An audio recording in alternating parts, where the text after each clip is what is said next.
मेरे प्यारों, क्या आप भले चंगे हैं? परमेश्वर में हमेशा आनंदित रहना है। जिंदगी का मतलब समस्या रहेगा, लेकिन हमें आनंदित रहना चाहिए। आप मेरे पीछे ये समुद्र को देख रहे ना, जरूर लहर होगा, वैसे जीवन में भी होगा, लेकिन प्रभु उसके लिए सीमा रखा है। देखने में समुद्र के नजदीक आके देखने में बहुत ही डर लगता है, लेकिन आप बाइबल के वचन में देख सकते हैं परमेश्वर उसके लिए एक सीमा रखा है। आप ये समुद्र की लहरों को देख रहे हैं ना, इसी प्रकार आएगा जाएगा, आएगा जाएगा, उससे आगे नहीं बढ़ेगा। परमेश्वर ने उसके लिए एक सीमा को रखा है। जैसे आप सुनामी में देखें तो लहरें आया था लेकिन वापस चलाएगा। जीवन का मतलब परेशानियां आएगा और वापस चला जाएगा। उसके लिए परमेश्वर एक सीमा को रखे, आएगा जाएगा लेकिन आगे बढ़ेगा नहीं। उस समस्या के लिए भी परमेश्वर ने एक सीमा को रखा है। कहता मेरे बच्चों को छूना नहीं। आप क्यों चिंता करते हैं? लेकिन आप हमेशा परमेश्वर की ओर प्रार्थना करना है और परमेश्वर से हमें मांगना चाहिए। एक भक्त कहता है भजन संहिता 123 अध्याय का 2 वचन में, हमारी आंखें परमेश्वर यहोवा की ओर उस समय तक लहरेंगी जब तक वह हम पर अनुग्रह न करे। हे प्रभु, मेरी आंखें तुम्हारे ओर लगी हुई है। तू ही हम पर अनुग्रह करना है, दया करना है। जीवन में कुछ हालातों में हम ऐसे सहायता को चाहते हैं।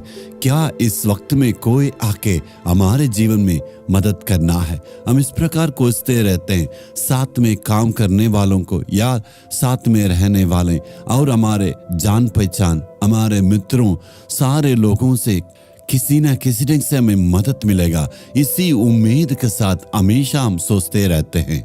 हमारी आंखें मनुष्यों को इधर उधर ढूंढते रहता, कौन हमारे लिए मदद करेंगे। बहुत लोग हमें मदद करना तो चाहते हैं, वे लोग चाहते हैं मदद करें, लेकिन उनके पास उतना ताकत नहीं है। चाहते हुए भी वो मदद नहीं कर सकते। लेकिन परमेश्वर कभी भी ये नहीं कहेगा ये मेरे लिए कठिन है, मैं नहीं कर सकता हूँ। क्या प्रभु कहेगा बेटी ये मेरे लिए असंभव है, मैं नहीं कर सकता हूँ? जब तक परमेश्वर की ओर से हमें दया नहीं मिलती तब तक हमारी आंखें उनको पर लगे रहना है। कभी भी अपना नजर यीशु मसीह से दूर नहीं रखना है। एक दिन की बात है, इसी प्रकार यीशु मसीह अपने चेलों को समुद्र के इस पार से उस पार जाने के लिए कहा। वो रात का वक्त था। यात्रा करने के वक्त में बहुत बड़ा आंधी आ गया, तूफान आ गया, इसलिए नाव वहां डगमगा रहे, ना तो वो आगे बढ़ पा रहे, ना उस आंधी में पूरा फंस गया था। आप यही सोच रहे ना, आंधी और तूफान आगे बढ़ गया है, मेरे जिंदगी का नाव ना तो आगे बढ़ नहीं पा रहे और मैं क्या करूंगा, मैं बहुत ही परेशान में हूं। आप अपने जीवन की नाव की यात्रा में बहुत ही परेशान है ना। वैसे ही चेले परेशान थे, उनको बचाने के लिए यीशु समुद्र में चल कर आए। वो सर्वशक्तिमान परमेश्वर है ना, वो समुद्र पर चल कर आए और अपने चेलों से कहे डरना नहीं, मैं तुम्हें मदद करने आया हूँ।